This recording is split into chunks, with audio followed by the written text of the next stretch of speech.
everyone, we're back after 2 weeks because I went to Lambeau Field. I'm sorry. I'm Joe, this is Jeremy, Duke Mish, SSJ Rem.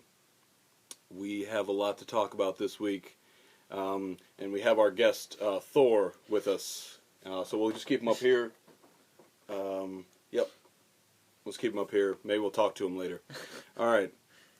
So I'm just going to jump right into it because this is probably going to be a decently long show as we like to talk. But I'll try to cut myself down as much as possible. I just put up a review of Rush.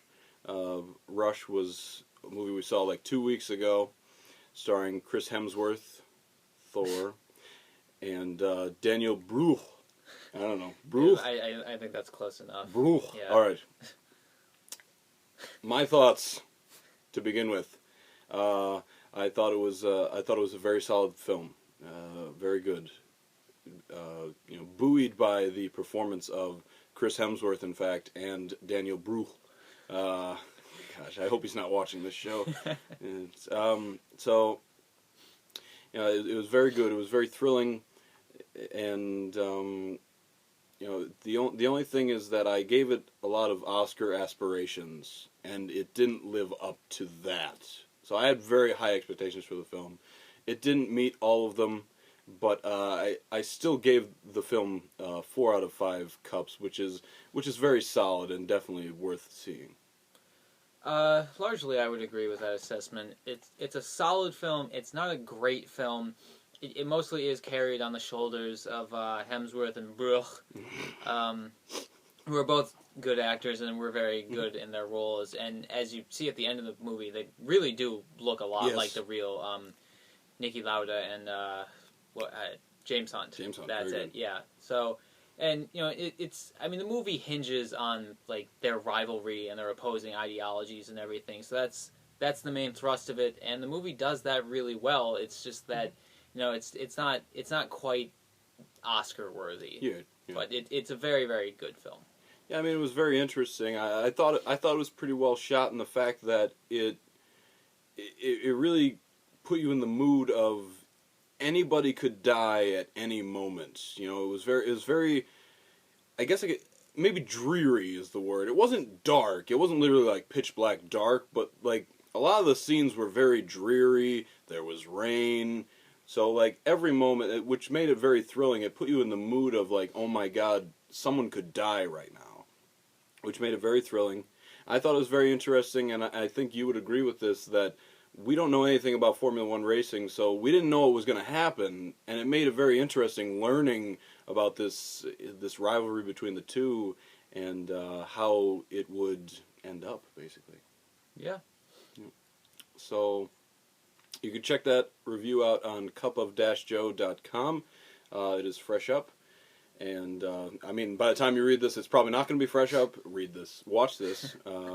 But now we're going to move on to Joseph Gordon-Levitt's first project, writing and directing, Don Jon.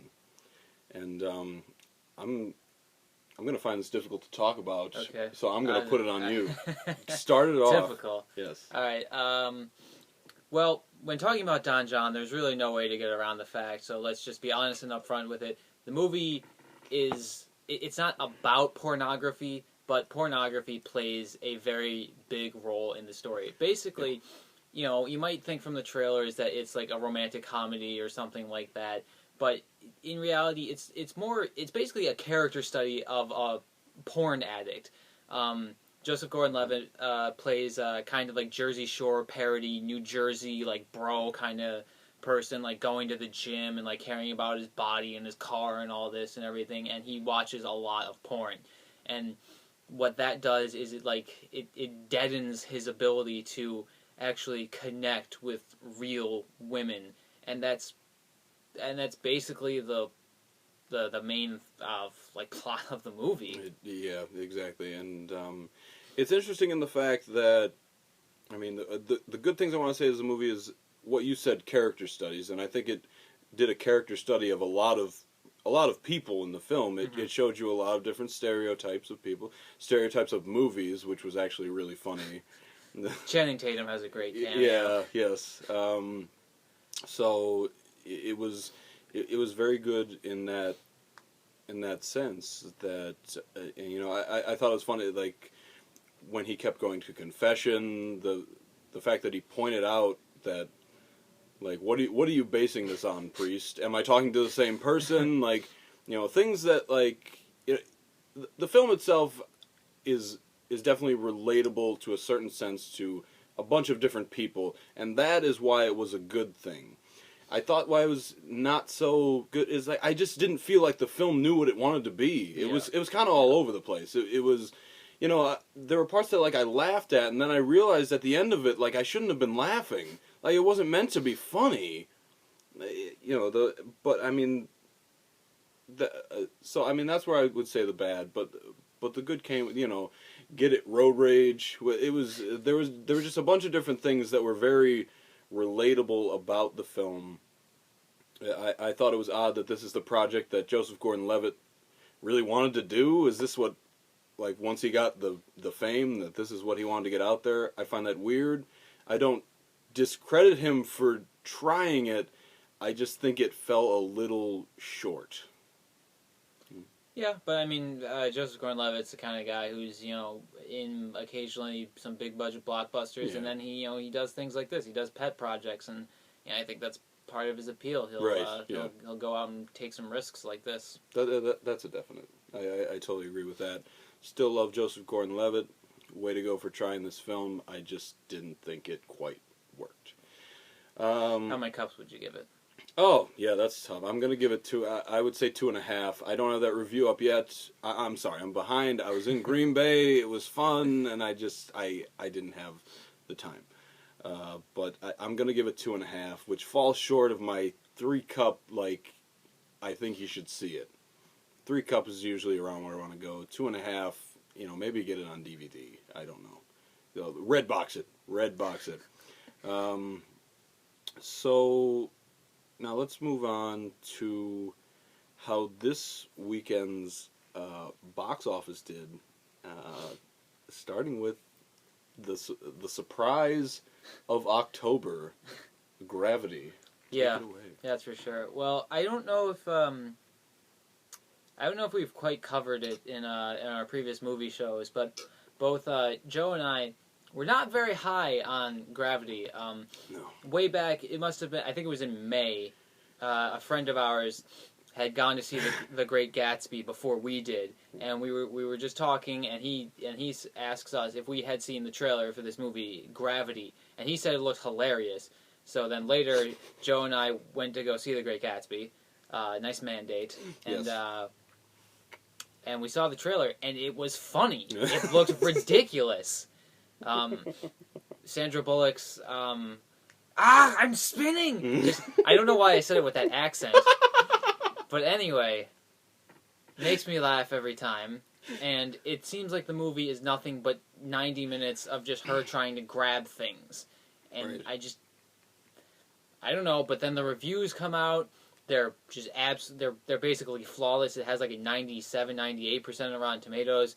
And there's just buzz all around the internet. I'm checking like a bunch of different message boards, and everyone's like, "Oh, can't wait for Gravity! It looks so good." And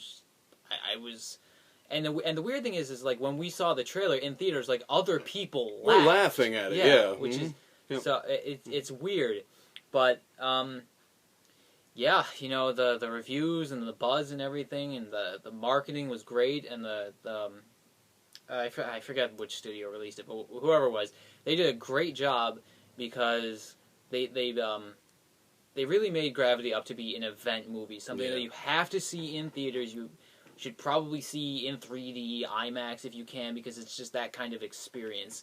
And all that added up to give Gravity a $55.8 million opening, which is huge. It's an October record, and for the kind of movie... I'm sorry, I don't know what that was. I tried it. Nope, Go. Do it every time from now on. But anyway, that is huge. It's an October record. Record! There it is. And you know, given the reception, it could have some very good weeks ahead. Honestly, getting past 200 million is not unthinkable. So quite the success story for Gravity. Absolutely. Absolutely. And then second place goes to Cloudy with a Chance of Meatballs 2, which made just under $21 million and was down 38%. There's a leak in the boat! Ah! Thank you. Very good. All right. Continue after that. Anyway, so that's good, but it's not great. The first Cloudy with a Chance of Meatballs had a much better hold in its second weekend, so it's looking like Cloudy 2 will end up with less than the first one, but it should still, I think it'll still find its way over $100 million, which, you know, is not a bad result, and it's not like the budget was astronomical. Mm-hmm. Mm-hmm. Okay, and then third place was Runner Runner, which pretty much flopped with $7.7 million. It just didn't look interesting. It didn't. I couldn't believe that it actually came out, but it has our next Batman in it, so Batfleck. there's that. I did not come up with that. But yeah, and Gemma Arterton's in it, and that's wonderful. But Yeah, she's it's beautiful. it's probably an awful film. But More than likely. Yeah. Okay, fourth place was Prisoners with $5.7 million. That was down 47%, and fittingly enough has about $47 million. Prisoners, the legs haven't been terrible, but they haven't been good. It's kind of just been middle of the road. The budget wasn't that much, so it's doing all right. Mm-hmm. Yeah. Okay, and then fifth place goes to Rush, which made $4.5 million, was down 55% for a total of $18.2 million. This is disappointing. Yeah, I was gonna ask you about that. Yeah. No, it has. It honestly has not done well at all. Maybe it's because Americans don't like Formula One racing. It'll probably do quite a bit better overseas, especially since Chris Hemsworth is Australian, I believe, and it should have some. I think he's Australian. He should have some decent pull overseas, and should probably do well in Britain. And where was Niki Lauda from? Austria. Yeah, Austria, Germany. The Austrians will they'll come out for this. Yeah, I mean, I saw on Box Office Mojo that I think it's done 30 million overseas so far, which I guess is okay because the production the production budget is not that huge. I think it's like 38 million. Yeah. So I mean, I don't know, but I was kind of disappointed to see that because it really is a solid film. But I guess it just goes to show that people just are not interested in a Formula One racing film. Yeah, the real litmus test would be to see if somebody ever makes a NASCAR movie, Yeah. and to see if Americans just rush out to theaters to go see that. Yeah. Rush out. That was good. I like it. God. All right, so I guess that pretty much wraps up the box office. Now let's discuss the upcoming movies for this week. Starting with Captain Phillips. I pretty much want to start off. When I saw this trailer, it was just kind of like, it was just kind of there for me. Yeah. I don't know, but like it was just kind of like, okay, it's happening, and the pirates, where are they from? Somalian pirates. They just kind of kept saying everything twice in the trailer, and it was just like, why do you keep saying it twice? So I don't know. It kind of just fell short for me, and I was thinking about skipping this one, and then all of a sudden, it's at 93% at Rotten Tomatoes, and it's a greatly reviewed film. And I guess that's something to come to expect in this October. Great films in October. I've got at least greatly reviewed films. You know, at least every week there's one above 80-some%. Which is huge at Rotten Tomatoes. So I'm on board. I'll definitely see it. I'm on board. All right, the boat. We're on fire. We are on fire today. That will be our next film we'll have for you for next week, and we'll talk about this later. We are going to see Gravity after the filming of this, but we've got Captain Phillips. Yes. What else do we have this week? The only other wide release this weekend is Machete Kills. which looks very entertaining. I've never seen the first one, but the second one, which is called Machete kills. There it is. Yes, I mean it looks very entertaining. So interesting that they made a second one, but I would definitely see it personally. It just looks pretty entertaining. It's just a good time. It's absolutely ridiculous, and it knows it's ridiculous. It wants to be ridiculous. That's its whole thing. Exactly. So, I mean, it's hard to hate on a movie like that. Yeah, definitely. So I mean that's what's coming out. As far as recommendation, Captain Phillips is looking good. You know, but either of those films, I would obviously Machete Kills. For jeez, it's mature audiences. You know, mature audiences. I want to say right now, Don Jon, mature audiences, yes, like extremely mature. Rush, there are a few nudity scenes, but like after seeing Don Jon, it was just kind of like, well, you could go see Rush probably. So again, those are some mature films. Captain Phillips, probably not as mature, although adults driven. Yeah, definitely. So it's very adult driven month. Yeah, so it's been very good. Hopefully these great movies, they keep up. There are a lot of solid films after a very weak few months. So we're gonna get out there and see Gravity. We'll let you know how it is next week. We'll have it all. Everything we've had this week. We'll just keep punching around. Including the bad puns.